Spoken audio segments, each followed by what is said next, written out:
Rajamahendravaram rural నియోజకవర్గ పరిధిలోని 16వ division Adarsh నగర్లో ఎంఎంఎల్ రాజు, ఏడాకుల వెంకటేశ్వరరావు, రాజాని వెంకటరమణ ఆధ్వర్యంలో తెలుగుదేశం పార్టీ సభ్యత్వ నమోదు కార్యక్రమం నిర్వహించారు. రాజమహేంద్రవరం రూరల్ శాసనసభ్యులు గోరంట్ల బుచ్చయ్య చౌదరి ఆదేశానుసారం ఈ కార్యక్రమం జరుగుతోంది.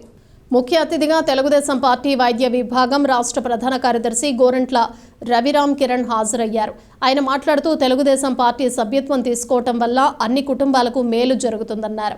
రాష్ట్రాన్ని అన్ని విధాలుగా ముందుకు నడిపిస్తున్న సంక్షేమ రథసారథి ముఖ్యమంత్రి నారా చంద్రబాబు నాయుడు సమర్థవంతమైన నాయకత్వాన్ని బలపరచడానికి అందరూ టీడీపీలో సభ్యులు కావాలని పిలుపునిచ్చారు.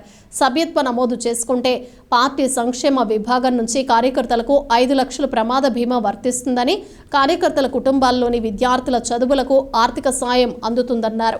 ఈ కార్యక్రమంలో టీడీపీ నాయకులు శీలం గోవింద్, కోడూరు మల్లినాయుడు, అప్పలనాయుడు, కృష్ణ, ధనరెడ్డి, నాగేశ్వరీదేవి, కన్నతల్లి, పార్వతీబాయ్, శ్రీదేవి, వెంకటలక్ష్మి, రవణమ్మ, ఐటీడీపీ సభ్యుడు ఎంఎస్ఆర్ శ్రీను తదితరులు పాల్గొన్నారు.